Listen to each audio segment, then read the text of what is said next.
Berikan sorak-sorai yang luar biasa buat Bapak Yahweh. Yes, haleluya. Silakan duduk kembali saudara. Shalom, puji Tuhan. Sore hari ini saya akan memperkenalkan ada jemaat yang baru pertama kali hadir dari Surabaya, yaitu saudara Hanan. Bisa bangkit berdiri, saudara Hanan? Ya, baik. Mungkin sebelah kanan kirinya bisa kasih salam. Kita sambut saudara kita ini dari Surabaya. Ya, oke, terima kasih. Oke, baik saudara. Sekarang kita akan sama-sama masuk dalam firman Tuhan. Jadi tema malam hari ini adalah perkara yang membangkitkan murka Elohim. Ya. Jadi kalau sudah bicara tentang perkara yang membangkitkan murka Elohim, berarti ada sesuatu yang berkaitan dengan yang namanya DOSA. Apa itu? Dosa. Ya tak? Karena Elohim kita tidak bisa kompromi dengan yang namanya dosa. Oke. Saya lanjut. Di dalam Roma 3 ayat 23 mengatakan bahwa sebab semua orang telah berdosa dan kekurangan kemuliaan Elohim. Nah, saudara, kita perlu bersyukur. Karena apa? Ketika dikatakan semua orang telah berbuat dosa, dikatakan kekurangan kemuliaan Elohim, bukan kehilangan. Kita bersyukurnya itu masih di situ, saudara. Kenapa? Karena kalau kehilangan kemuliaan Elohim, itu kondisi kita sudah sama kayak setan. Nah, malaikat yang jatuh, malaikat yang berbuat dosa, itu kehilangan kemuliaan. Makanya nggak ada ampun, saudara. Makanya saya katakan kita itu bersyukur. Saudara diciptakan Bapa Yahweh dijadikan manusia, bukan malaikat. Kalau malaikat satu kali salah sudah nggak ada toleransi, tidak ada kemurahan dari Elohim. Ya, tapi manusia itu bagaimanapun dikatakan ciptakan serupa, ya kan? Serupa. Bahkan nafasnya Bapak Yahweh sendiri dihembuskan buat kita. Wow, ya. Makanya ketika Roma 3:23 mengatakan ketika manusia itu jatuh di dalam dosa dan semuanya telah berbuat dosa, cuma kekurangan kemuliaan. Artinya masih ada kemuliaan Elohim di dalam diri kita. Amin. Ya. Tapi malam hari ini saya membahas tentang dosa yang membangkitkan murka Elohim. Nggak main-main, saudara. Ada banyak macam dosa, tapi ada karakter jenis-jenis pelanggaran yang membangkitkan kekejian bagi jiwanya. Itu firman Tuhan yang mengatakan. Ya. Nah, saudara perlu tahu bahwa dosa itu seperti makhluk hidup. Dia bisa bertumbuh, saudara. Kejahatan yang besar itu dimulai dari sebuah kejahatan yang kecil. Itu dosa. Dosa yang besar itu tidak serta-merta langsung dilakukan pada saat itu, dilakukan dengan sekali perbuat dosanya besar. Ya memang ada yang orang melakukan itu. Tapi rata-rata dosa itu biasanya dimulai dari pelanggaran yang kecil. Seperti makhluk hidup dia. Bertumbuh dari benih. Makanya ada istilahnya namanya benih dosa. Ingat, ya, dosa itu seperti makhluk hidup, dia bertumbuh. Contoh, orang bisa jadi pencuri profesional karena dari kecil terbiasa ngambil barang dan tidak ditegur, alias klepto. Saudara mungkin bisa memperhatikan anak saudara sekali waktu dia ngambil barang dari dalam lemari saudara, dan saudara anggap itu biasa anak-anak. No, itu tidak biasa, itu tidak boleh dibiarkan. Kenapa? Ketika itu dibiarkan, dia akan menganggap itu hal yang wajar. Mencuri itu wajar. Itu yang ada di dalam benaknya. Itu yang ada di dalam benaknya. Sekali waktu anak saya pernah ngentit. Do you know the meaning of ngentit? Ngambil duit. Bukan dari dompet saya. Karena saya nggak pernah pegang duit. Yang pegang duit, maminya. Dia pinter. Ngentit, ngambil dari dompet grandpa-nya, saudara. Ya, saya ngomong bukan bongkar aib, bukan. Karena sudah perlu tahu, ya. Karena sudah perlu tahu. Itulah memang dosa-dosa itu tidak memandang siapapun. Dia bisa masuk menyelinap kepada siapapun. Makanya hati-hati. Ngentit, saudara. Karena dia tahu dompet grandpa-nya tebel. Gitu. Ambil. Wah, gaya ngajak jajan kancang-kancane. Jebul ngentit, saudara. Begitu saya tahu, ya saya harus marahin. Saya harus pakai rotan. Ya firman Tuhan bilang, kalau anakmu nggak bisa ditegur dengan ini, ya rotan yang harus jadi teguran. Iya, saya marah. Saya katakan, saya tidak bisa izinkan, tidak bisa membenarkan bahwa itu sebuah pelanggaran kecil, itu pelanggaran besar. Saya berikan pengertian, ingat bahwa duitnya grandpa itu duitnya Tuhan. Betul nggak, saudara? Betul ya? Lah, kan grandpa-nya tidak bekerja, iya kan? Jadi dapat dari mana? Dari persembahan. Saya katakan, kamu ngambil duitnya grandpa, kamu ngambil duitnya Tuhan. Jadi saya berikan pengertian supaya dia paham bahwa mencuri itu bukan pelanggaran kecil. Ya. Mungkin kita menganggap remeh, alah. Nah, itu yang pernah yang seperti diceritakan oleh Bapak Gembala kita. Waktu ada, kemarin kalau nggak salah ya, waktu ada seorang pemuda yang akan dihukum mati, yang akan digantung, betul ya? Saudara lihat, pelanggarannya apa? Karena dimulai pada saat ibunya bikin apa? Pisang goreng. Aduh, pisang goreng, saudara, bukan duit.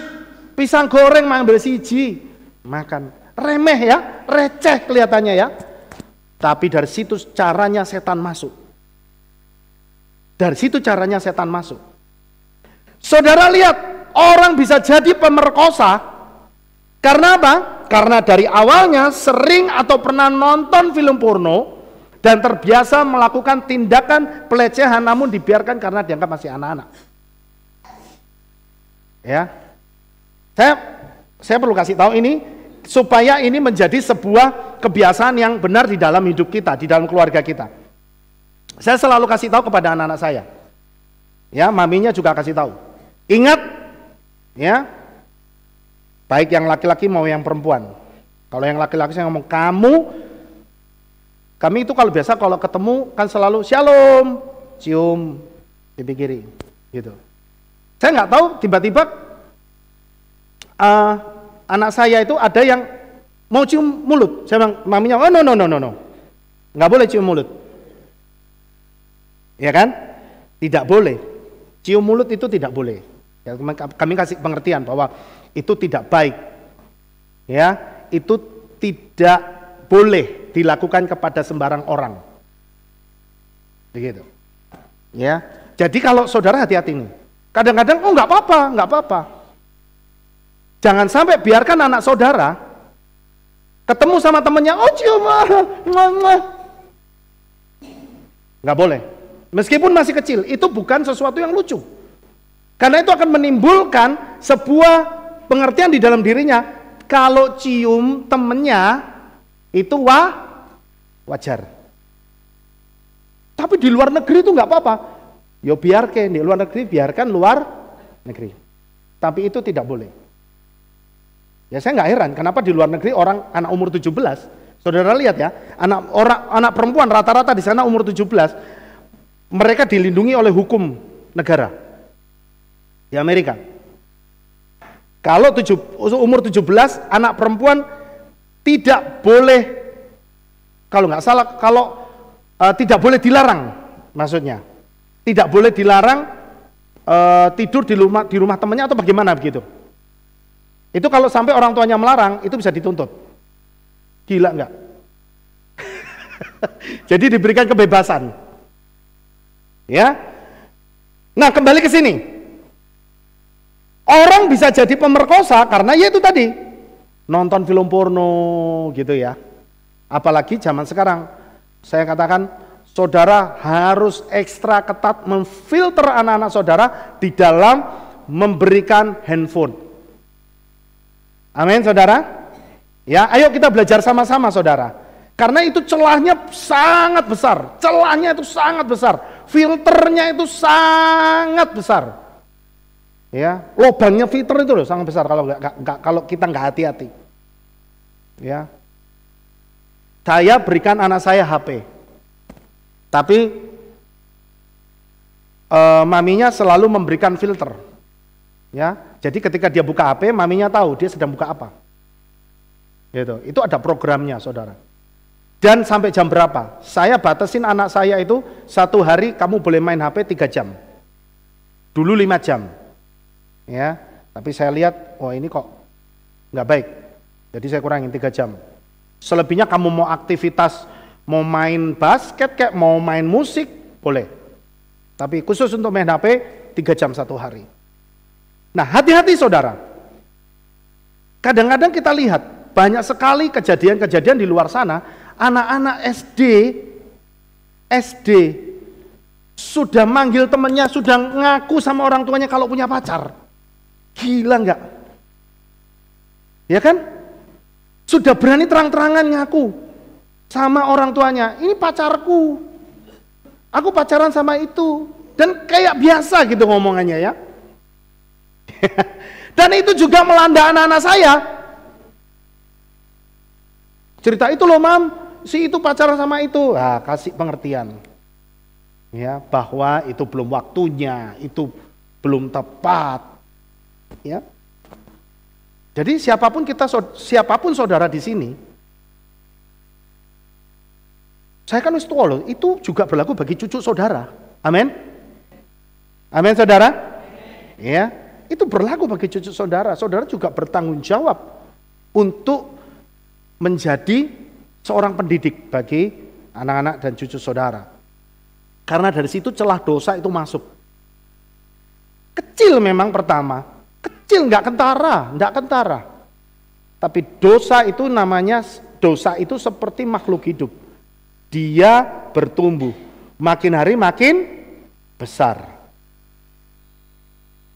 Dan saudara tahu, orang kalau sudah melakukan perbuatan dosa, biasanya akan melahirkan dosa yang lain.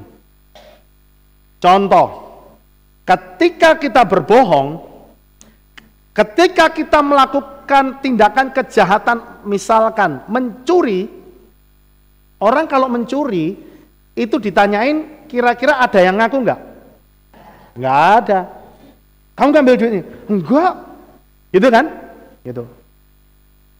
Ketika dia ngomong enggak, dia sedang melahirkan dosa yang lain.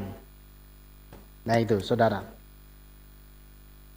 Itulah sifat dosa. Dia akan terus bertumbuh menjalar, saudara. Ya. Matius 5 ayat 28 mengatakan, namun aku berkata kepadamu, bahwa setiap orang yang memandangi seorang wanita dengan bernafsu terhadapnya, dia dikatakan sudah apa? Menzinainya di dalam hatinya. Itu sudah berdosa. Jadi dosa itu bukan karena orang itu sudah melakukan. Bukan. Tapi dosa itu dimulai dari orang itu sudah mulai menginginkan. Sampai sini saudara paham ya? Itulah sebabnya Yesus ngomong. Nah, inilah yang disebut dengan embrio dosa. Embrio dosa. Baru kepingin. Itu sudah dosa. Jadi, sebenarnya dosa yang besar atau kejahatan yang besar tidak perlu terjadi kalau keinginan yang buruk dimatikan sejak dini. Saudara, orang yang mengatakan, waduh saya khilaf, itu hanya sebenarnya modus untuk pembelaan diri. Kenapa? Karena sebelum orang itu jatuh di dalam dosa, melakukan perbuatan dosa, dia masih bisa berpikir untuk memilih. Contohnya, seperti yang dialami oleh Yusuf ketika dirayu-rayu oleh istri Potifar. Sebenarnya Yusuf bisa pakai istilah saya khilaf. Karena posisinya Yusuf itu diperkosa atau memperkosa?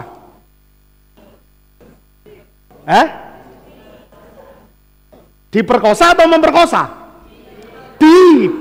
Saudara kok malu-malu sih? Nah, memang begitu dong kejadiannya. Diperkosa. Ya kan? Saudara, banyak muda-mudi sekarang ini nggak perempuan, ketika mereka ketahuan mesum bersama, yang perempuan ngomong gini, aku dipaksa. Loh, gue kan bisa menolak, betul enggak? Iya kan? Gitu loh.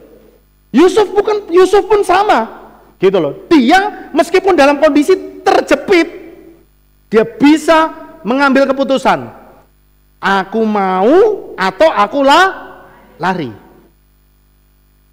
Itu. Tapi banyak orang-orang dia pakai istilah khilaf. Oh, aku gak bisa lari. Iya kan? Terus ngomong ngakunya, ya saya khilaf.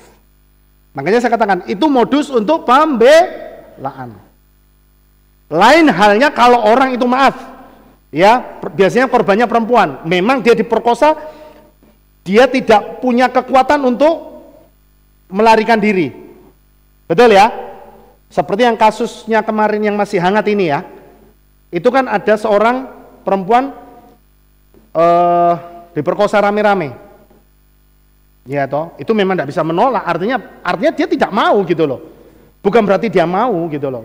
Tapi dalam hal ini khususnya kalau 1 lawan 1 itu sebenarnya masih bisa. Makanya kalau perempuan itu kadang-kadang dikasih modal bela diri biasanya. Ya, untuk bisa membela dirinya. Harusnya itu. Ya, jadi saudara-saudara di sini yang ibu-ibu ya, yang sering keluar sendirian perlu belajar karate. Ya. Untuk apa? Nah, untuk membela diri. Itu maksudnya. Tapi bukan untuk menguasai suami saudara. Harus bisa dibedakan ya. Oke? Gitu. Jadi bukan berarti tidak boleh, boleh. Gitu. Tapi maksud saya lebih baik ibu-ibu nih atau wanita-wanita. Boleh. Ya. Supaya apa? Karena sekarang kondisi zaman sekarang ini, saudara, itu benar-benar di luar sana mengerikan, saudara. Ya. Saudara kalau lihat di India itu kasus pemerkosaan yang paling tinggi di dunia. Dan yang lebih ngeri lagi, itu kalau perempuannya lapor, korban pemerkosaannya lapor ke polisi, itu polisi cuma, ya sudahlah, salahmu dewe, kamu kok mau diperkosa, loh piye jal. Itu di India. Ya saya harus ngomong, ya saya ngomong apa adanya ini. Di India seperti itu. Saudara tahu kalau di India itu ada 2 kasta. Yang satu disebut kasta Brahmana, yang satu ini kasta Dravida. Kasta Brahmana ini kasta yang elit. Tapi yang kasta Dravida ini yang dikatakan kasta yang di bawah. Ya, ini yang seringkali jadi korban, saudara. Korban kejahatan itu yang ini. Ini yang seringkali tidak mendapat pembelaan secara hukum. Kasta Dravida ini. Kenapa? Karena mereka dianggap orang kelas 2. Itu di India. Sampai hari ini masih terjadi seperti itu. Ya. Jadi saudara, seperti Yusuf ketika dirayu istri Potifar, dia lari. Kenapa? Karena dia masih bisa ambil keputusan. Tapi beda dengan Daud. Ketika Daud nginceng Batseba, itu kondisinya lebih urgent yang mana? Yusuf atau Daud? Lebih mendesak yang mana sebenarnya? Mendesak Yusuf harusnya, betul ya? Karena Yusuf yang diheret-heret, betul ya? Tapi si Daud itu kan tidak mendesak. Wong dia lagi santai-santai. Saya kemarin waktu ke Israel ditunjukin saudara tempatnya. Oh, nang kene ngincenge. Tempat ngincengnya Raja Daud. Saya dikasih tahu. Di sini loh Pak tempat ngincengnya. Tuh di situ Batseba itu mandi. Iya, dikasih tahu saudara. Bandingkan dengan Daud. Ya kan? Daud harusnya lebih bisa memilih. Betul ya? Begitu dia lihat, apalagi itu menurut saya ini saking hebatnya matanya Daud. Itu jauh saudara. Bukan di depan mata, oh depan gini, oh ono wong adus. Enggak, itu jauh. Agak jauh, jadi kecil. Lah kok iso-isone? Betul enggak? Saya kan ingin Daud ini kurang kerjaan menurut saya gitu loh. Iya kan? Wah, dinikmatin. Wah, harusnya kan bisa mikir. Betul ya? Wis. Oh Tuhan, tolong. Lepaskan. Kan gitu kan harusnya ya.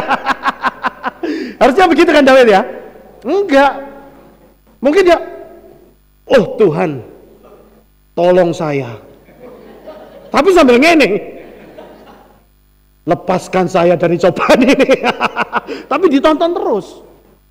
Ketika ditonton, maka keinginannya semakin kecil atau semakin besar? Semakin. Itu embrio dosa. Dipelihara. Itulah sebabnya saudara, kalau kita sudah tahu bahwa itu salah, jangan dipelihara. Jangan diteruskan. Amin.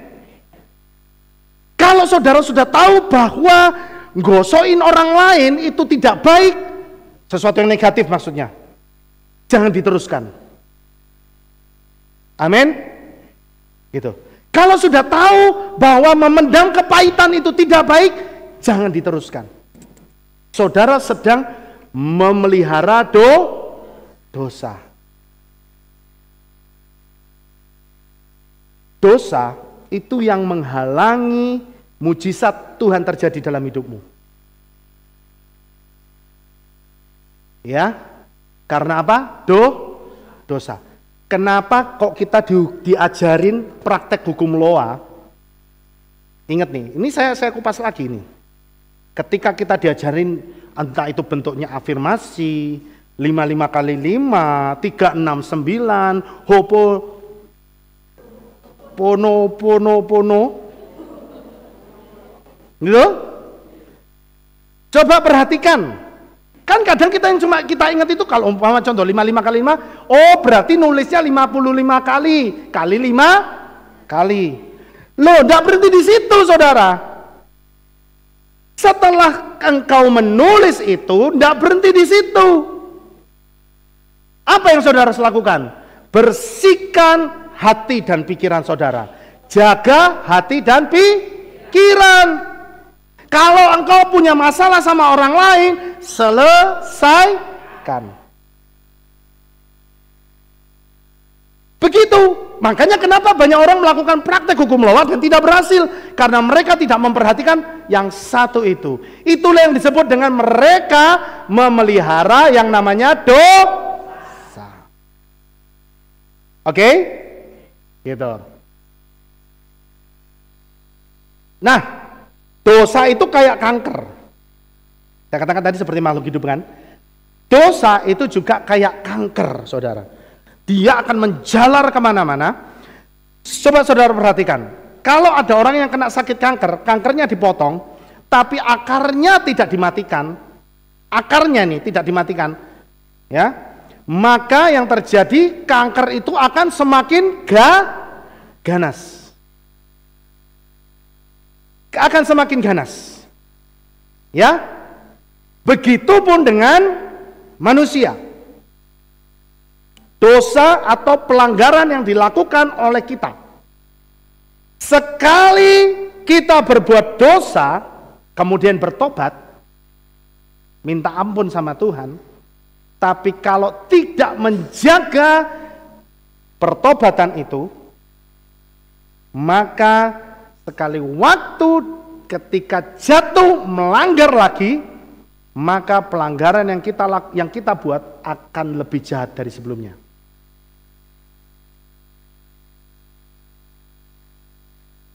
Kira-kira sampai sini saudara nangkep ya? Nangkep ya? Orang yang sudah pernah berbuat dosa dan dia bertobat terus berbuat dosa lagi, dosa yang kedua yang dia lakukan itu akan lebih jahat. Gitu. Makanya saudara jangan heran kalau saudara lihat orang-orang yang sudah berulang kali masuk penjara, itu biasanya bukan malah bertobat. Malah apa? Makin kebal. Betul ya? Gitu.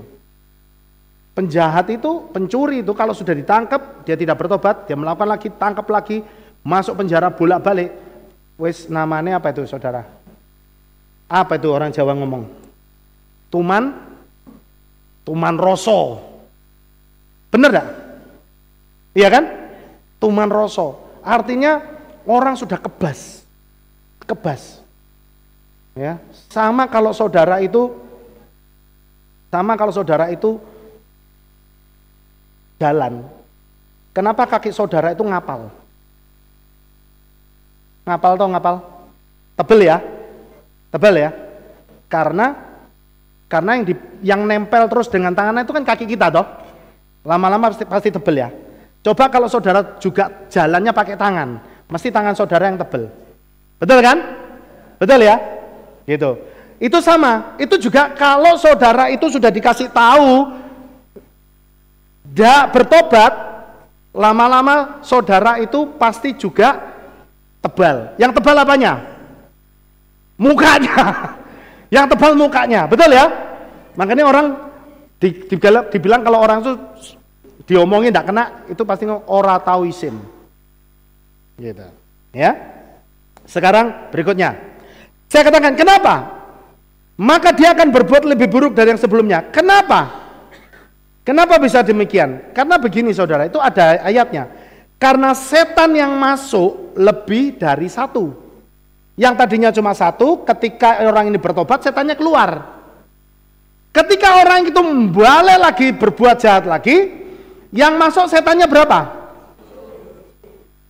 Dia membawa konconya 7. Jadi yang ada di dalam tubuhnya ada berapa? 8. Bertobat lagi,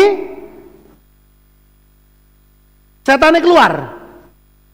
Begitu berbuat dosa lagi, sing balik berapa saudara? Hah? Ayo hitung. 8 kali? Kok 8 kali 2? 8 kali 8. Itu baru 3 kali balik melakukan dosa yang sama. Setannya balik 64 saudara.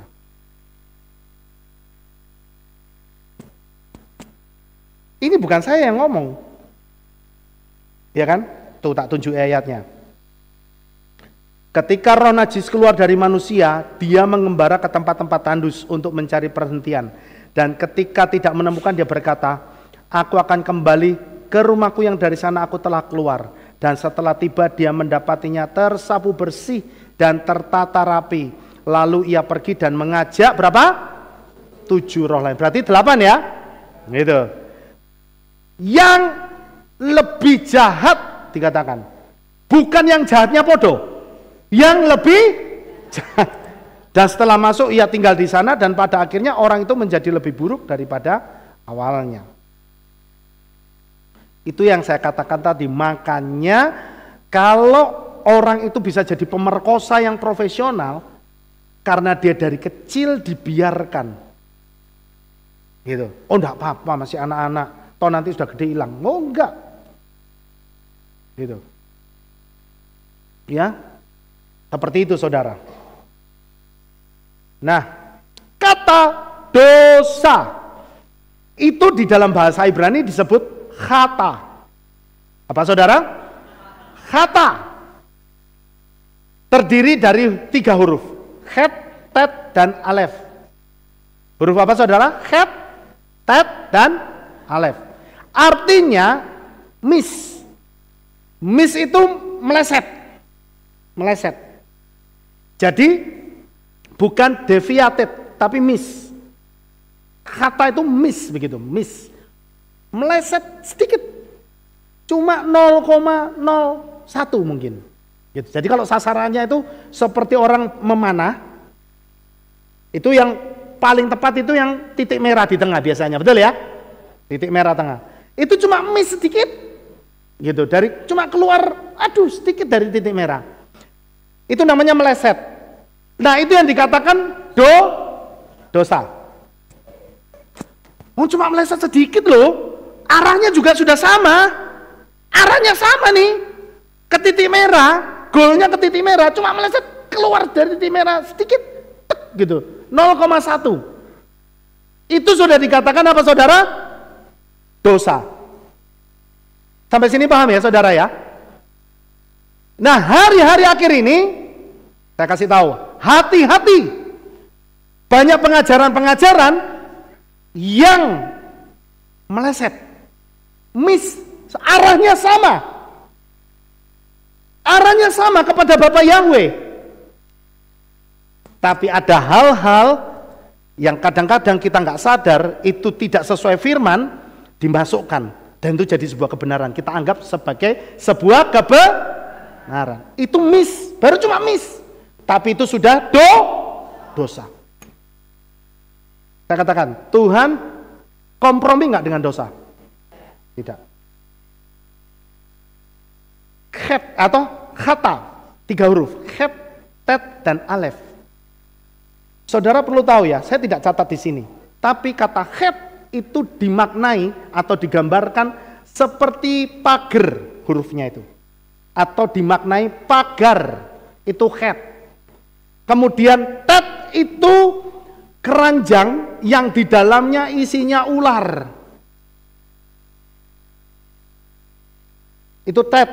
Tet juga berbicara tentang gigi. Makanya bentuknya seperti apa itu? Seperti apa ini saudara? Aku kok nggak pernah berhasil toh. Iso. Angel. Ini loh huruf ini. Itu kan melengkung ya. Kayak apa? Kayak ada giginya ya. Nggak balik. Belum. Belum. Sini dulu. Pertama tadi, head itu pagar. Tet itu keranjang yang ada ularnya, tapi juga berbicara mengenai apa? Gigi. Alef, huruf alef ini yang paling sini itu harusnya kita sudah hafal. Itu artinya apa? Tanduk. Gambarnya tanduk kan? Dimaknai tanduk. Tapi alef itu juga artinya ada sebuah kekuatan yang menguasai. Itu alef. Nah, terus maknanya apa? Kata khata atau kata dosa. Begini saudara. Orang yang melakukan dosa itu sama saja dengan dia keluar dari pagar, dicokot ulo. Ya, gambaran gampangnya seperti itu. Kalau yang namanya digigit ular itu Jadi lebih baik atau jadi lebih buruk, saudara? Pasti lebih buruk. Betul ya? Digigit ular, gitu loh maksudnya. Makanya dia juga punya makna gigi itu apa? Menghancurkan. Kalau saudara keluar dari pagernya Bapa Yahweh, saudara keluar dari kebenaran firman-Nya Bapa Yahweh, saudara akan dicokot ulo. Dan ingat, ketika saudara sudah digigit ular, ular itu sudah menggigit saudara, maka yang terjadi huruf alef ini, dia akan menguasai kita. Jadi kesimpulannya apa? Kalau orang dia mengizinkan dosa masuk di dalam hati dan pikirannya, sama saja dia ngizinin setan untuk mengambil alih hidupnya. Saat itu. Sampai sini saudara nangkep ya? Jadi kalau kita itu mengizinkan dosa masuk dalam hidup kita, itu sama saja kita sedang mengizinkan setan untuk menguasai kita saat itu. Ya, yang namanya dosa itu selalu menjadi penghalang kita untuk dekat sama Tuhan. Tidak bisa. Karena kondisi kita sedang dikuasai oleh setan. Ya, itu kata dosa. Itu maknanya, saudara. Nah, itu yang saya katakan tadi, itu artinya meleset tipis, bukan melenceng. Kalau melenceng itu deviated, itu melenceng.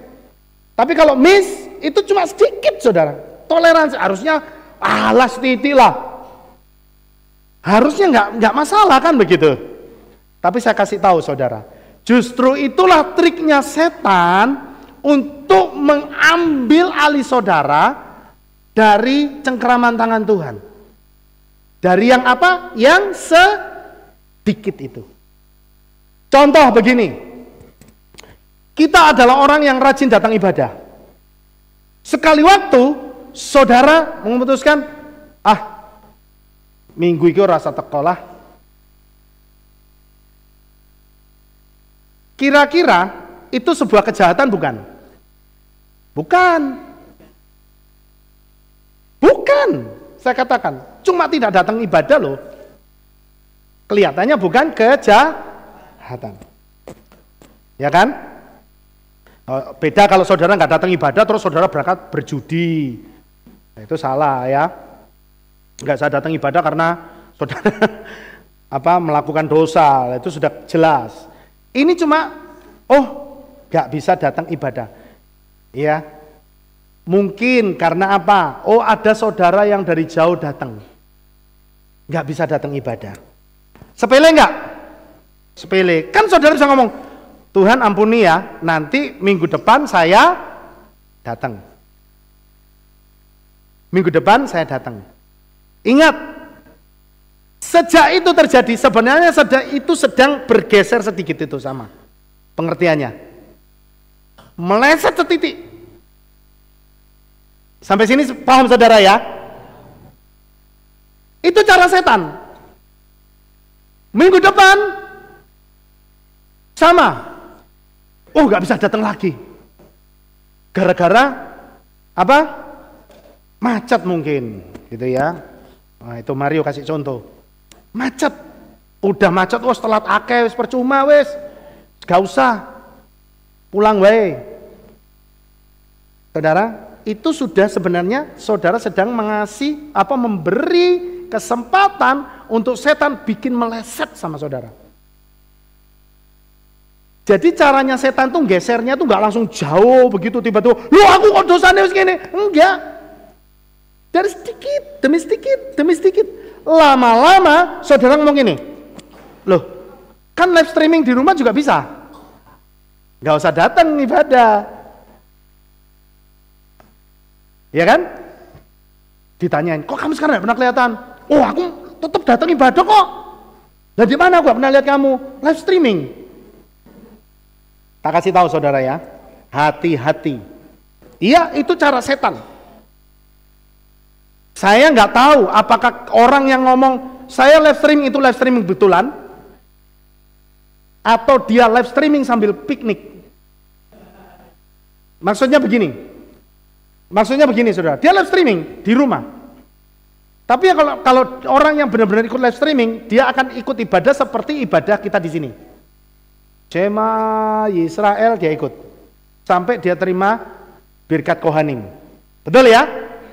Tapi biasanya orang live streaming di rumah sambil nyanyi, sambil dengar khotbah, sambil makan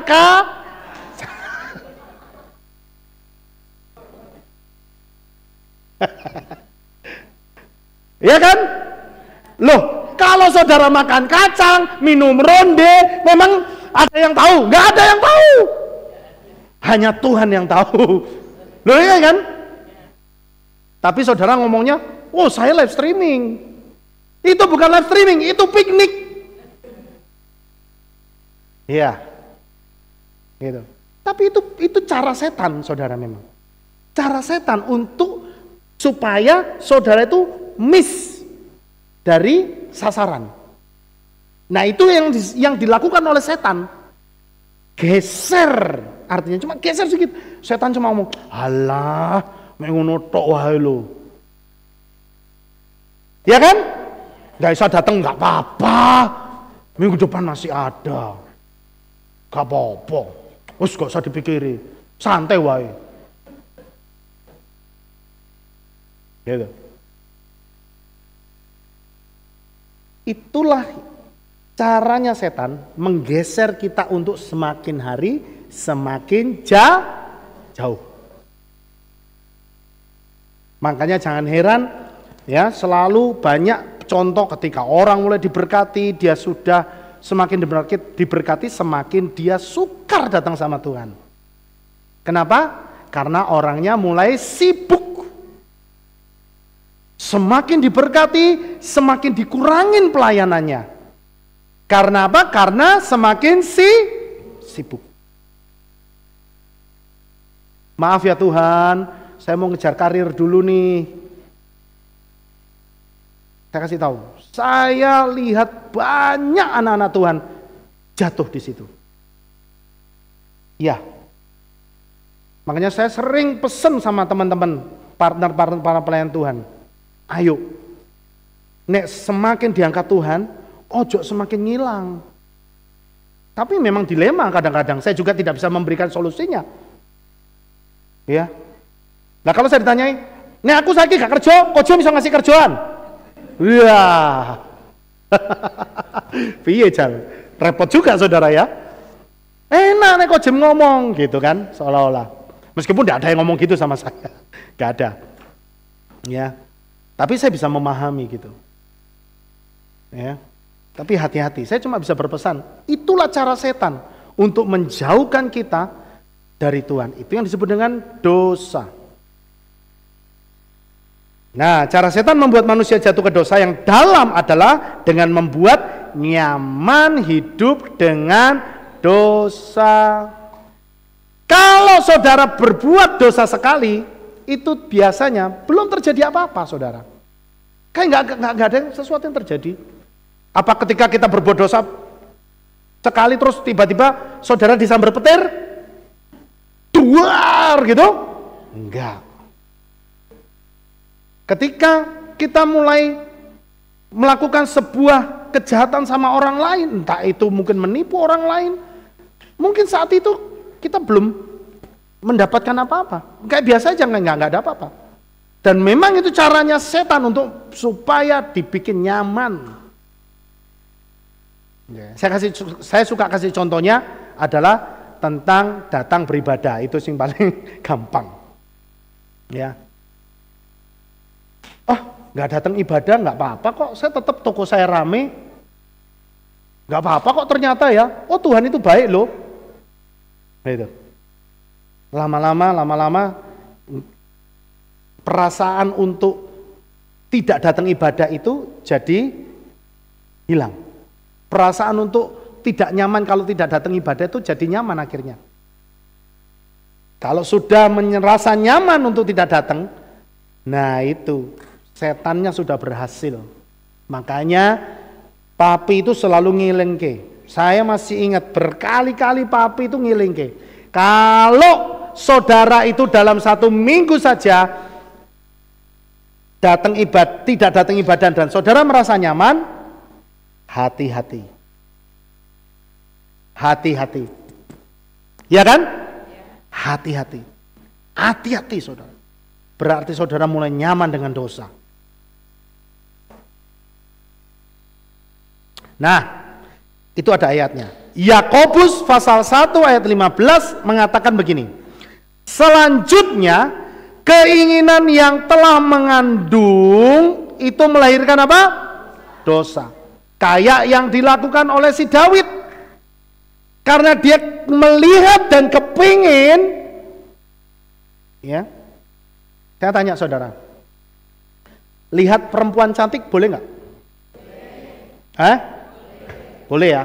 Ibu-ibu, kalau saudara jalan dengan suami saudara, ya, jalan dengan suami saudara, dan ketika tidak sengaja ada perempuan cantik lewat, terus matanya begini, salah nggak? Biasanya ibu-ibu langsung gini, terus ya kan? Langsung malam itu kamarnya pindah di luar. Saya tanya, salah nggak?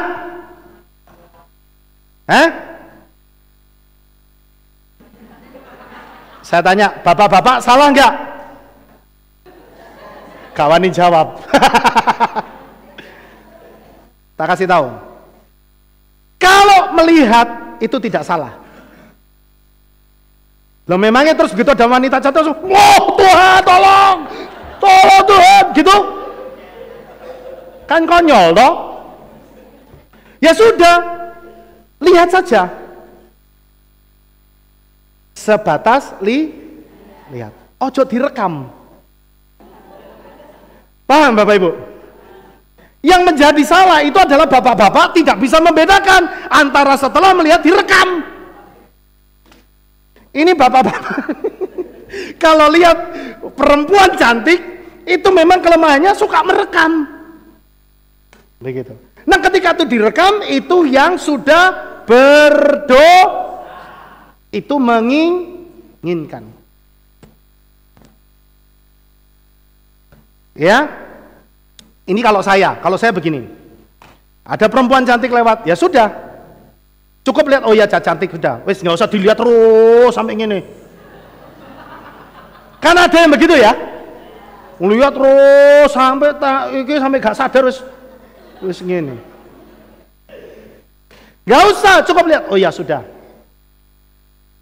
Kadang-kadang ekor mata kita itu juga melihat ya, perempuan seksi, gitu kan? Nah di mall ya kita nggak bisa melarang mereka toh, betul nggak? Maaf yang pakai baju sampai kainnya kurang, yang kainnya kurang. Memang kita bisa melarang mereka, nggak bisa. Ini saya kasih tips buat bapak-bapak. Kita kan sama ya, para pria ya, para pria sama. Jujur, sebenarnya nggak usah melihat yang begini, ekor mata bisa melihat nggak? Halo bapak-bapak, oh aku nggak bisa, mereka lihat langsung, gak jelas saya, gak mungkin, ya kan? Makanya ada istilah laki-laki itu matanya mata keranjang. Soalnya spotnya besar, saudara, ya pandangannya itu luas. Ini ekor mata kita ini bisa melihat, itu kok kainnya kurang ya? Oh iya. Nah kalau sudah tahu begitu, nggak usah dicetak-cetak. Halo bapak-bapak. Wah ini gak sepaham ini. Ya, kalau saudara lihat ekor mata saudara lihat, sudah tahu, ya sudah. Gak perlu harus, mosok sih. Nanti jatuhnya kayak Daud. Daud itu dia lihat Berseba, dia kan kayak kebetulan toh itu toh, peristiwanya kebetulan toh, apa janjian Daud sama Berseba, kowe adu song aku tak nonton gitu, enggak kan? Itu kan kebetulan, si David itu jalan-jalan begini, dia, "Loh, opo kui?" kan gitu kan. Gitu. Lah harusnya ketemu, "Loh, opo kui?" Oh, wis.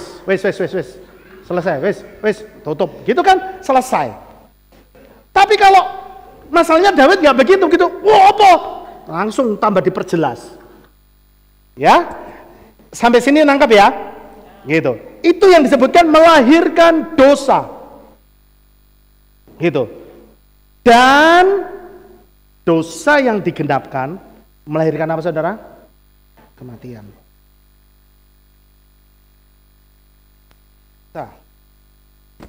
Nah, ini kembali. Ya, sebenarnya topik ini saya kurang suka, saudara. Yang saya mau kasih contoh nih. Contoh, makanan kosher dan tidak kosher.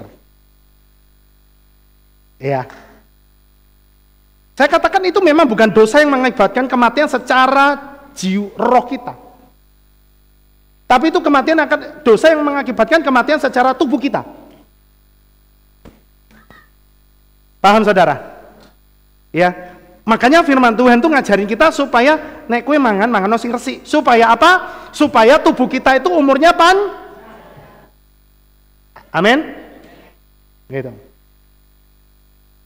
Ya. Seperti itu.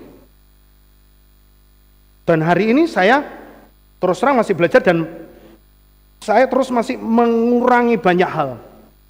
Saya tahu, gitu. Saya kan pernah cerita toh. Saya nek makan minum, terutama minum yang manis, Coca-Cola dan apa, itu semuanya kan nggak baik, ya kan? Tak hajar terus, sampai akhirnya mata saya kena. Ya, kadang-kadang manusia itu nek kena baru sadar, oh iya Tuhan aku salah. Terus Tuhan ngomong, kok gak kan bien-bien, kan gitu toh, gitu. Mestinya kalian kan ngerti kan bien-bien tak omongi, gitu. Tapi ya masih mending daripada wis ngerti salah masih terus. Nah itu yang akan mengakibatkan apa? Kematian. Dikasih tahu nama Yahweh itu yang benar. Gak apa-apa. Dari dulu yang ngerti ini Yesus sama si A. Kan dia yang memberkati saya. Terus ke ya sudah. Kamu mau bukti? Ya kan? Kalau orang itu mau bukti, saudara, makanya gini, saudara ya. Kalau ada orang dikasih tahu tentang kebenaran nama kudus Bapa Yahweh, dia ngomong, apa buktinya? Saudara sudah kasih bukti ini ayat-ayatnya. Dia ngomong, saya masih kurang puas. Ya sudah, kalau kamu mau puas, mati odise. Begitu kamu mati, ya iya, betul nggak, saudara? Begitu mati, sing jemput gue sopo? Bapa Yahweh apa setan? Loh iya kan? Ya cuma dua itu, betul nggak? Gitu. Karena tentang kebenaran nama kudus Bapa Yahweh itu bukan bicara masalah berkat di dunia. Bukan. Kalau kita sudah dikasih tahu bahwa nama Tuhan kita yang benar itu Yahweh, itu bukan untuk supaya engkau diberkati. Bukan. Supaya apa, saudara? Selamat. Nenek sudah ngomong selamat. Saya sudah ngomong selamat. Itu ngomongnya bukan selama kita hidup di dunia ini. Nanti setelah kita mati. Betul nggak, saudara? Gitu loh. Ya. Nah, sekarang saya kasih tahu sama saudara. Ada dosa-dosa yang membangkitkan amarahnya Bapa Yahweh, seperti tema tadi yang di atas. Sekarang saya masuk. Ada 7 perkara yang dibenci yang membuat Tuhan itu marah. Amsal atau Misle 6 ayat 16 mengatakan, 16 sampai 19 mengatakan begini. 6 perkara yang Yahweh benci, bahkan 7 perkara yang merupakan, baca baik-baik, kekejian bagi jiwanya. Perhatikan kata kekejian bagi jiwanya. Kalau sudah ngomong kekejian bagi jiwanya, itu berarti menyangkut apa, saudara? Perasaannya Tuhan. Ya.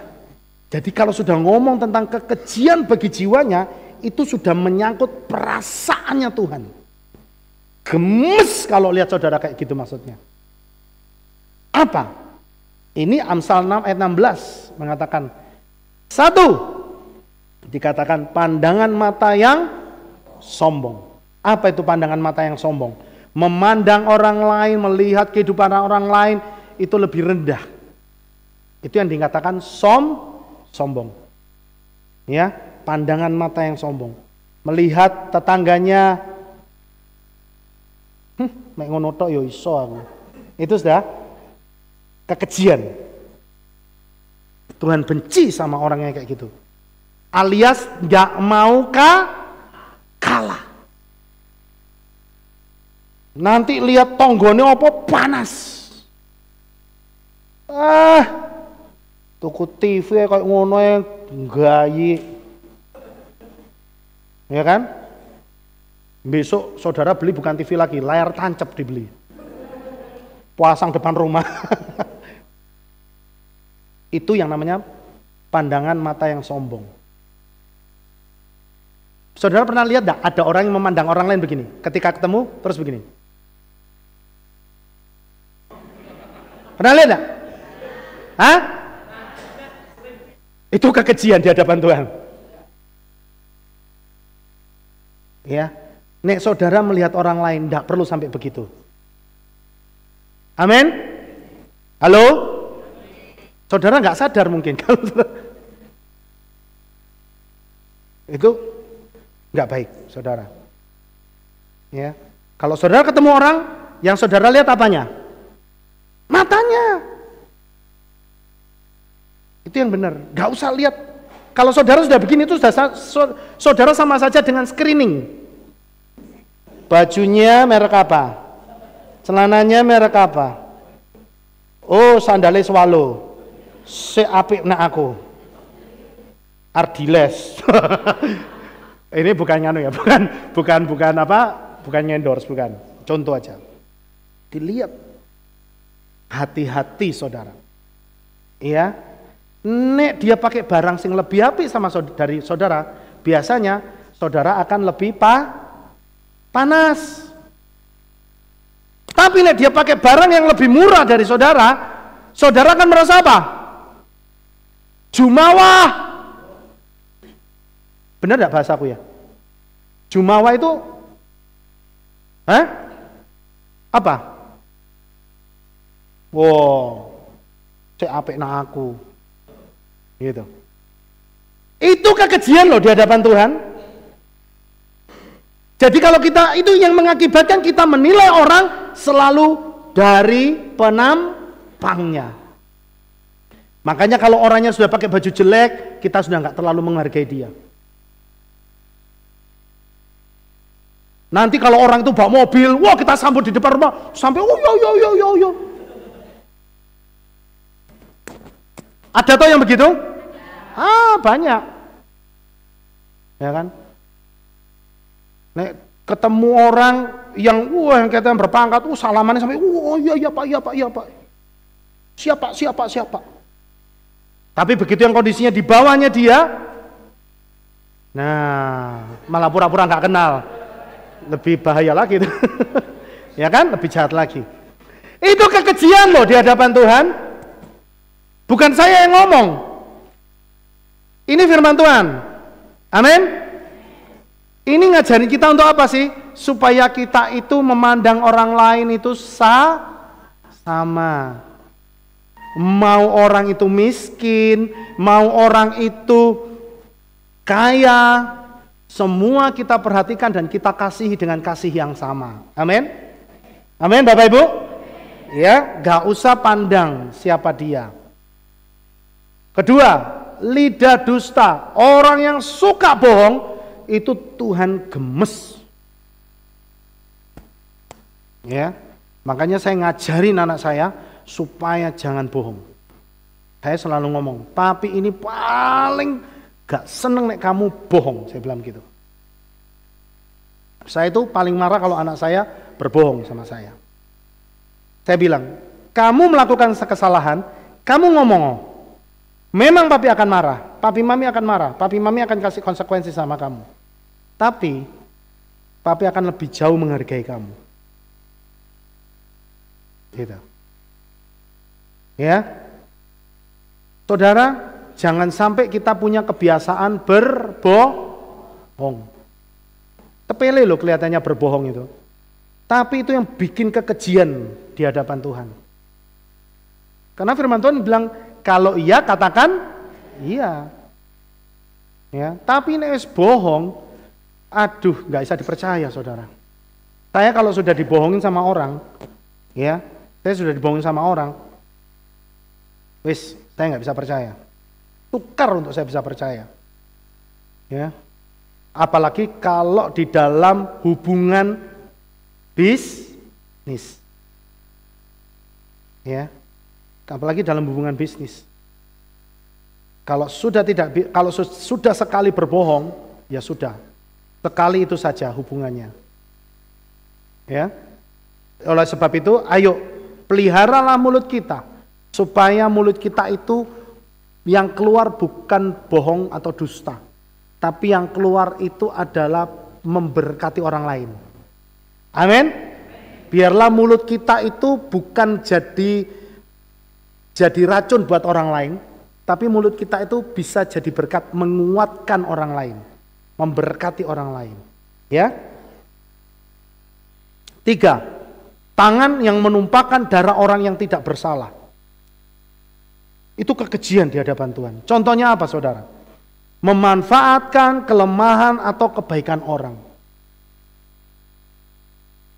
Kalau kita itu diberikan kebaikan oleh orang lain, jangan tambah ngelunjak. Ini saya kasih contoh ya. Kalau pastori ini kan selalu terbuka buat saudara semua. Ada yang di sini kalau makan di pastori dilarang? Enggak, gitu kan? Tapi jangan sampai terus tiap hari makan di pastori. Ngerti enggak saudara? Iya kan? Gitu. Ya sama, umpama pernah tuh ada cerita kan? Papi kan pernah cerita ya, ada seorang pendeta. Tiap hari besuk saudara. Wah, kelihatannya bagus ini pendeta ini ya. Gembala ini bagus ya kan? Tapi besuknya selalu jam 12 siang. Gitu. Ternyata gilir saudara. Nanti hari ini umpama makan di rumahnya Mas Obed. Ya kan? Wah, besuki gini. Besok rumahnya Tante Melan. Sudah ada daftarnya semua dia. Ya, 1 minggu itu kira-kira nanti makan di mana. Nah, sesuai kan dititeni saudara ya. Gitu. Itu yang enggak benar. Itu sama saja dengan tangan yang menumpahkan darah orang yang tidak bersalah. Memanfaatkan kelemahan atau kebaikan orang. Ngutang. Pinjam uang ya Oh ya. Dia percaya kan sama saya. Oh, sama Coach Jim percayalah. Pinjam 1 juta ya. Iya. 2 minggu tak balik ke. Oh ya. 2 minggu sekali tak pinjemin kok bisa. Gitu. Biasanya apa yang terjadi saudara? Pinjam lagi aku. Aku pinjam nomornya. Butuh ya tiket. Buat apa? Beli pulsa. Ya wis, 2 kali. Wah, iki soge langganan iki. Kira-kira Edi akan merasa apa? Begitu lihat saya, langsung yang di jidat saya akan keluar. Tukang Benar ya? Itu yang namanya memanfaatkan kebaikan orang lain. Itu Tuhan gak suka. Ya, memanfaatkan jabatan atau kekuasaan untuk memuaskan hasrat nafsunya seperti yang dilakukan oleh Daud terhadap Uria. Yaitu tadi gara-gara nonton Batsyeba mandi, apa yang dilakukan oleh Daud? Dia ingin ambil istrinya Uria itu, Batsyeba itu, untuk jadi istrinya. Tapi yang lebih jahat lagi, Urianya dibunuh. Itu yang dikatakan tangan yang menumpahkan darah orang yang tidak bersalah. Makanya sejak saat itu Bapak Yahweh kasih hukuman sama Daud.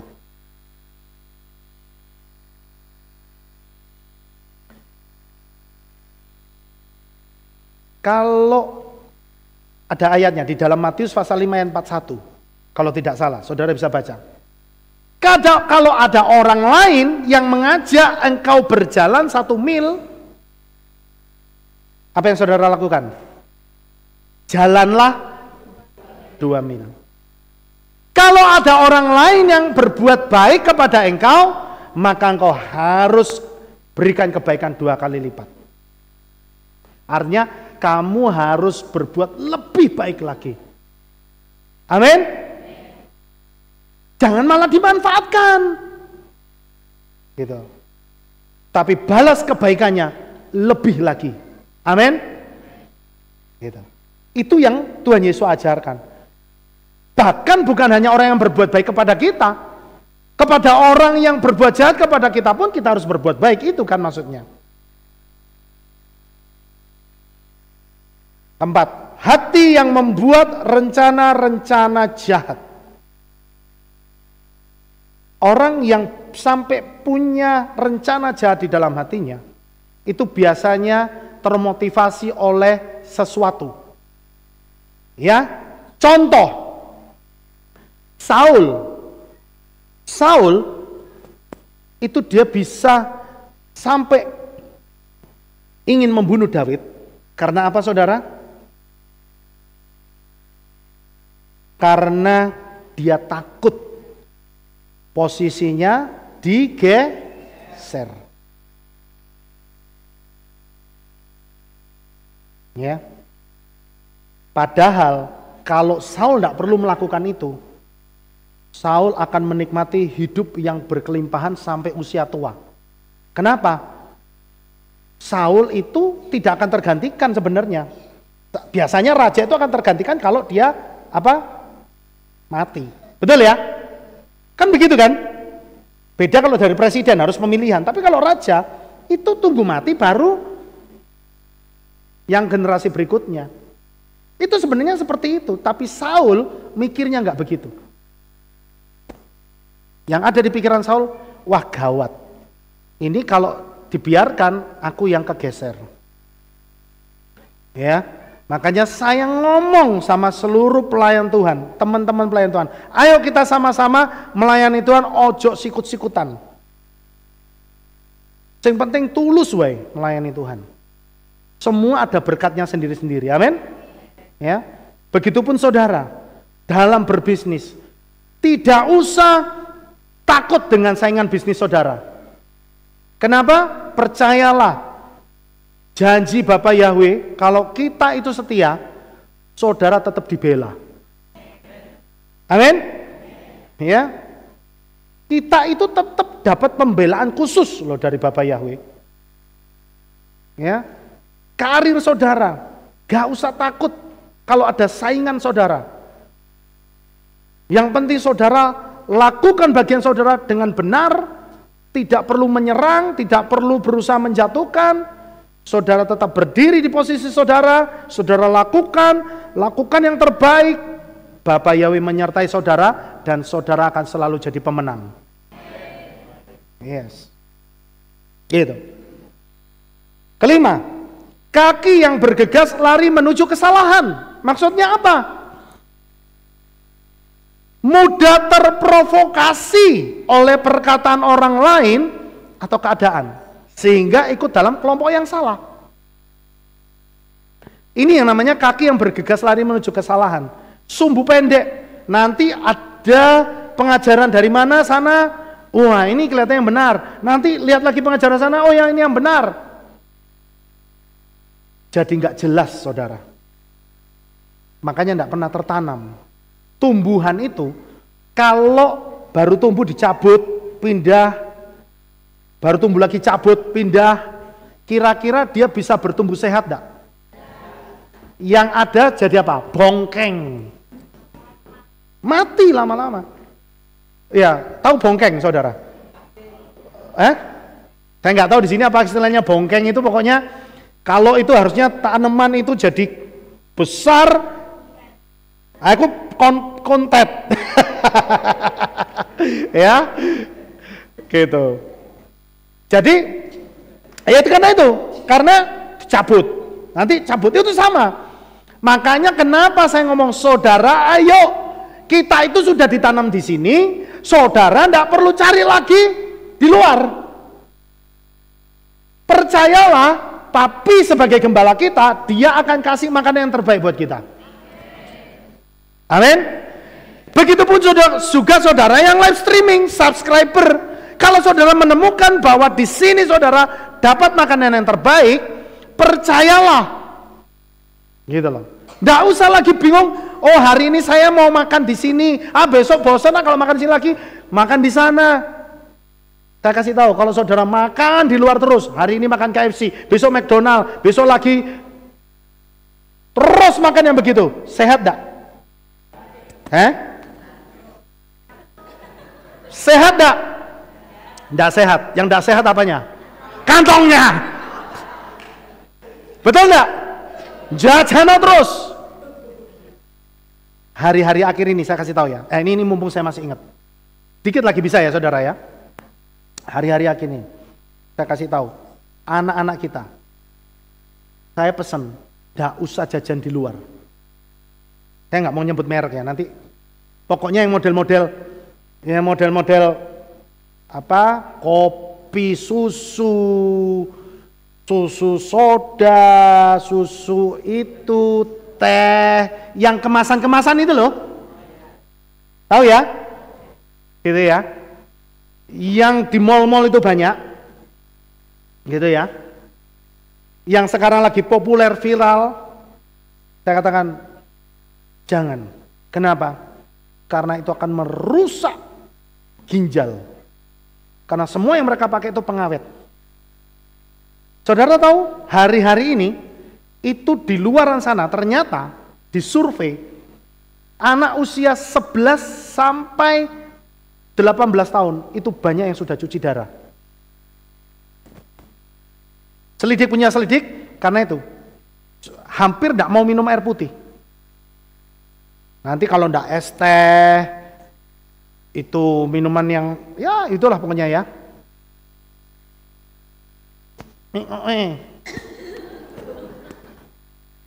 Nggak tahu. Nanti habis ini tak kasih tahu. Ya pokoknya begitulah. Yang itulah pokoknya yang dicoblos sing sedotannya gede-gede itu loh.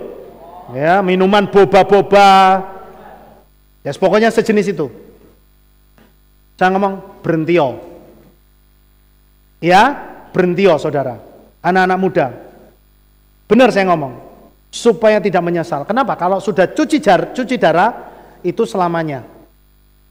Dan orang cuci darah, itu enggak 1 minggu sekali, sebulan sekali. Enggak, nanti pertama sebulan sekali, sebulan 2 kali, sebulan 3 kali, seminggu 2 kali, seminggu 3 kali. Setelah itu apa? Mati. Ya, itu. Jadi jangan mudah termakan oleh iklan. Ya, nah itu sebabnya, ayo jadilah tanaman yang berakar.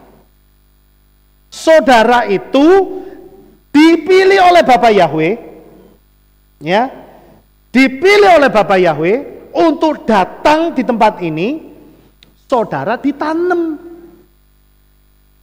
Jadi kalau saudara datang itu bukan kebetulan. Bukan karena saudara iseng lewat di depan dan saudara mampir.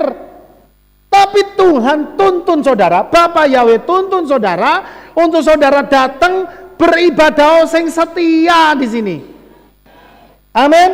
Sekali waktu, jangan cuma berpikir, nek firman enak baru aku datang, nek sing nyampe ke Papi baru aku mau. Salah.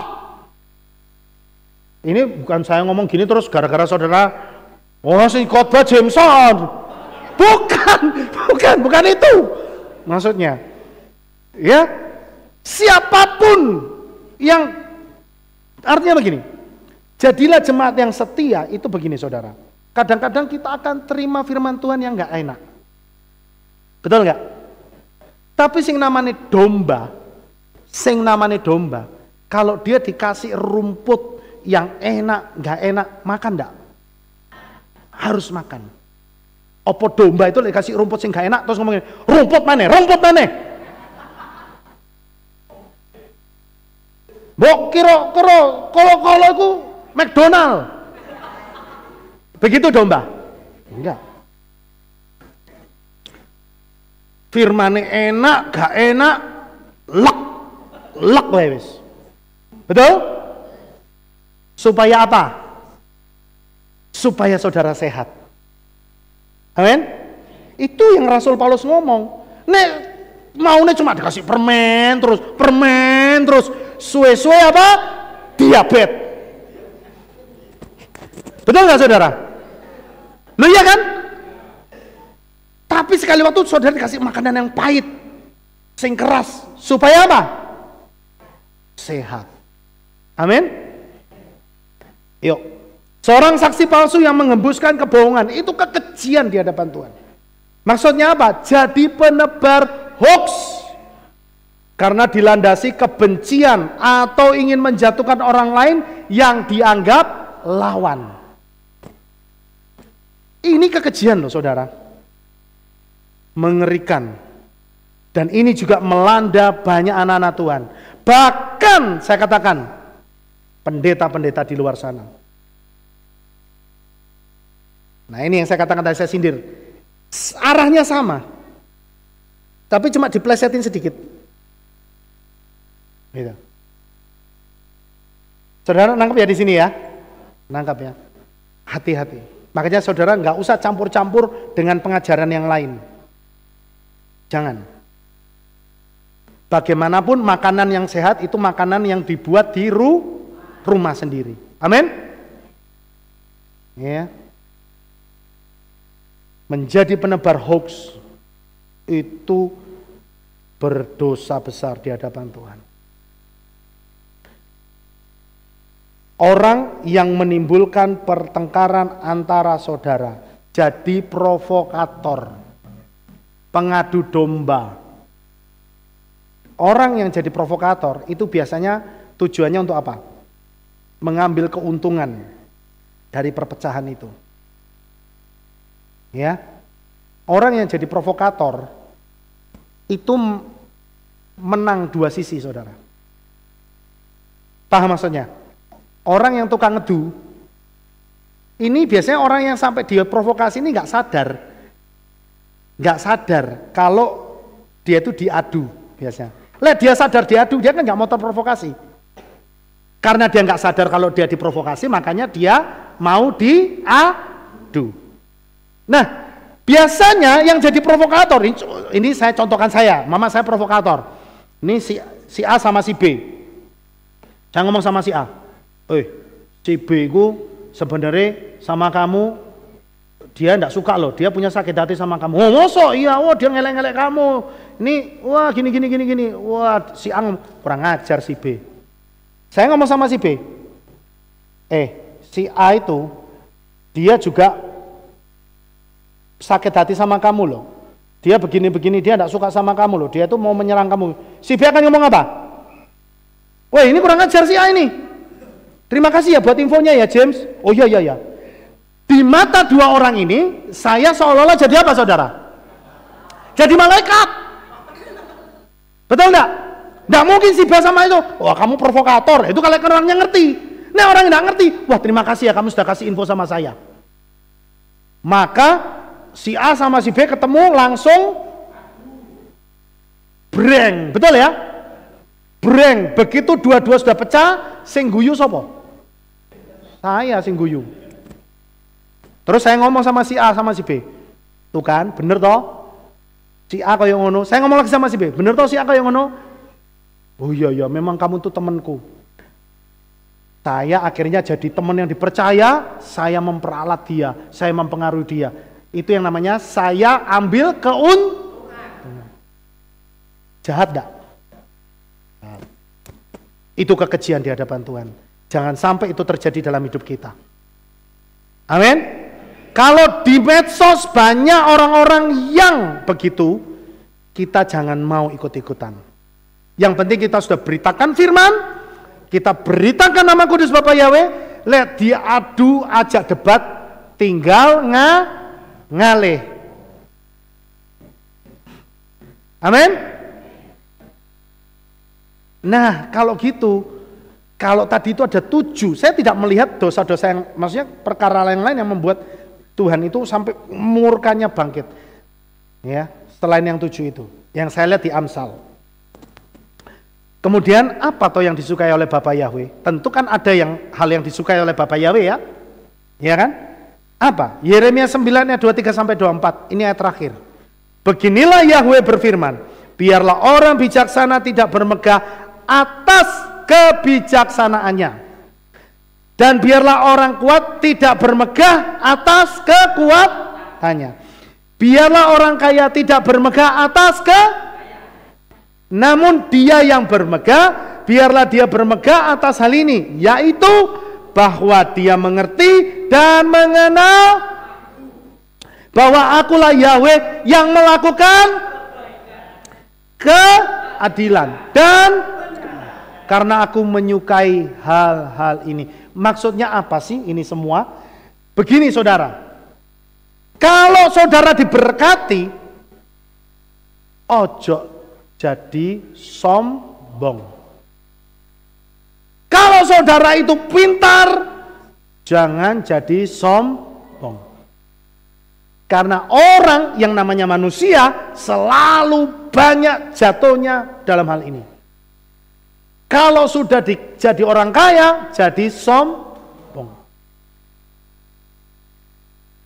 Tadi saya sempat lihat ada sebuah video, ada mobil itu nyerempet penjual tempe keliling. Dia naik sepeda motor. Kayaknya jatuh atau apa begitu. Ini yang punya mobil turun. Wah, sambil marah-marah. Piro tempemu? Tak tuku kabeh. Sombong saudara. Gitu ya. Saya pikir ini orang luar biasa, belum tahu ini. Ya. Saya melihat kasihan itu saudara yang penjual tempe itu. Jadi kayaknya serempetan atau bagaimana begitu loh. Terus jatuh. Nah itu yang punya mobil marah-marah gitu ya. Maki-maki yang penjual tempe ini. Penjual tempe, bukan gorengan tempe, apa? Penjual tempe. Yang maksudnya untuk dimasak itu loh. Gitu. Ya. Saya kasih tahu saudara. Kalau saudara dalam posisi sekarang diberkati. Saudara ada orang yang memuji, wah hebat kamu sekarang ya. Saudara harus ngomong apa? Puji Bapak Yahweh. Betul ya? Ketika saudara ngomong puji Tuhan, puji Bapak Yahweh, saudara ngomong kesaksian, ini sebenarnya bukan saya. Ini berkatnya Bapak Yahweh. Itu, ayat itu ngomong ini. Jadi nek saudara itu diberkati, ojo sombong, elengo, sing ngasih berkat kamu itu siapa? Tuhan itu mau namanya selalu dipermuliakan. Ojo bopek dewe, gitu maksudnya. Amin? Ya. Jangan sekali-sekali kita mengambil kemuliaan Tuhan. Seberapa hebat saudara dipakai Tuhan, ingat toh, jadikan itu kesaksian buat orang lain. Amin? Saya ngomong berulang-ulang, kalau kita bisa bangun kehilat yang besar ini, jangan sampai kita sombong. Ingatlah, jadikan kesaksian ini, jadikan peristiwa ini sebagai kesaksian buat orang di luar sana bahwa yang hebat itu Bapak Yahweh. Amin? Gitu, saudara. Jadi malam hari ini, jangan melakukan perkara-perkara yang Tuhan benci. Kita kan semua mau hidup diberkati, amin? Kita mau semua hidup penuh dengan damai sejahtera kebahagiaan. Ya, amin saudara? Mau saudara? Lakukan apa yang Tuhan sukai. Amin? Kerjakan bagian saudara dengan sungguh-sungguh dan muliakan Tuhan dalam bidang pekerjaan saudara. Apapun yang saudara kerjakan, apapun yang saudara lakukan, saudara harus buat orang lain tahu bahwa apa yang menjadi prestasi saudara itu Bapa Yahweh, bukan kita lagi. Itu yang disukai. Jadi malam hari ini, ya, percayalah, ketika kita semua mau melakukan hal-hal yang disukai oleh Bapa Yahweh, kita buang jauh-jauh hal-hal yang membuat kita jatuh dalam dosa, dan kita mau melakukan apa yang disukai Tuhan, hidup saudara akan dibuat oleh Bapa Yahweh semakin diberkati dan berhasil. Amin buat firman Tuhan. Bapa Yahweh memberkati. Mari sama-sama kita berdoa saudara. Terima kasih Bapak Yahweh, malam hari ini biarlah firman-Mu itu melekat di dalam hati dan pikiran kami. Kami mau Tuhan untuk kami berjalan di dalam pagar-Mu ya Bapa. Kami mau Tuhan Engkau bimbing kami terus Tuhan untuk hidup di dalam kekudusan-Mu Bapak Yahweh. Terima kasih Bapak Yahweh, berkati firman-Mu, berkati jemaat-Mu, berkati kami semua yang ada di tempat ini maupun jemaat yang live streaming. Para subscriber, Tuhan memberkati mereka semua. Terima kasih Bapak Yahweh, di dalam nama Adonai Yeshua HaMashiach kami mengucap syukur dan berdoa sama-sama kita berkata amin. Baik saudara, kita akan mendengar pengumuman. Shalom, berjumpa kembali dalam Aleph Time Update News. Berikut kami sampaikan pengumuman minggu ini. Info Men's Club. Hadirilah ibadah Men's Club pada hari Selasa 4 Juni 2024 pukul 6 sore di Geilat. Info Hari Raya. Hadirilah Hari Raya yang telah ditetapkan oleh Bapa Yahweh, Hari Raya Shavuot, pada hari Rabu 12 Juni 2024 pukul 6 sore di Geilat dengan tema Hidup dalam Torah Yahweh. Dalam rangka perayaan Shavuot akan diadakan donor darah pada hari Minggu 9 Juni 2024 pukul 9 pagi di Geilat Aleph Town. Demikian pengumuman minggu ini. Sampai jumpa di Aleph Town Update News selanjutnya. Bapak Yahweh memberkati. Ya, waktu selanjutnya saya serahkan kepada Bapak Gembala. Baik Bapak Ibu, karena tidak ada yang lain, kita akan akhiri kebaktian kita pada malam ini. Mari kita bangkit berdiri, kita tutup dalam doa.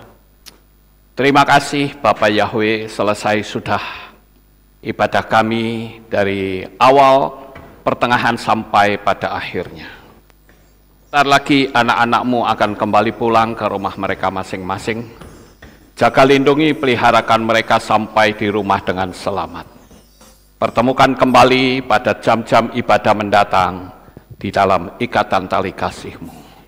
Terima kasih ya Bapa, inilah doa syukur yang kami naikkan kepadamu. Di dalam nama Adonai Yeshua HaMashiach, kami sudah berdoa dan mengucap syukur. Mari kita angkat tangan kita dan kita akan menerima berkat Kohanim. Haleluya. Yefareh ke Yahweh wa yishmereka.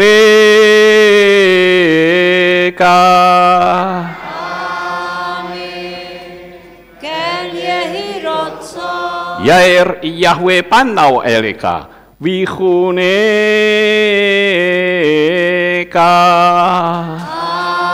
Amin. Ken yehi rotso. Yesa Yahweh panau eleka wa yashem lecha shalom. Amin. Ken yehi rotso. Baruk atapair ufaruk atapasareh. Engkau akan diberkati di kota dan kau akan diberkati di ladang. Baruk peripit neka ufriat matka ufri fahem teka shekar ala peka wa esterotsonika. Diberkatilah buah kandunganmu, diberkati hasil bumimu, diberkati hasil ternakmu, anak-anak lembumu dan anak-anak dombamu. Amin. Baruk tanah kaum misyarteka, diberkatilah bakulmu dan tempat adonanmu. Amin.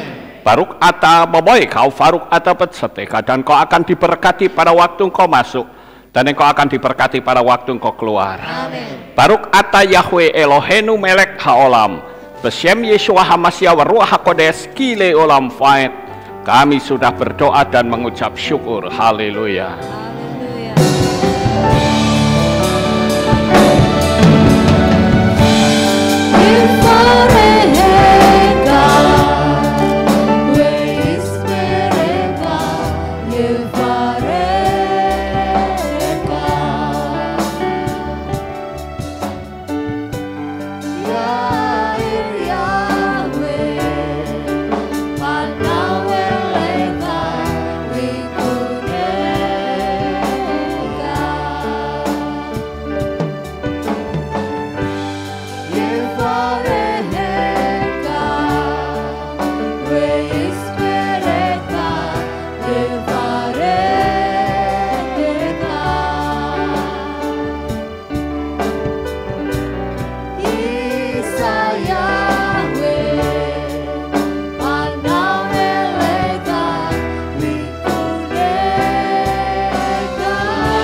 pulang. Sampai berjumpa kembali dalam ibadah-ibadah selanjutnya. Bapak Yahweh berkati selalu. Amin. Terpujilah Bapa Yahweh yang Maha Kuasa. Terima kasih atas kehadiran Bapak Ibu Saudara sekalian dalam ibadah bersama kami di Kehilat Alef Tau Magelang. Doa saya Bapa Yahweh memberkati dengan kesehatan yang sempurna, damai sejahtera dan berkat materi yang semakin melimpah. Kami menunggu kembali kehadiran Bapak Ibu Saudara sekalian pada jam yang tersedia. Hari Sabat jam 5 pagi, hari Minggu jam 6 pagi, hari Rabu jam 6 sore.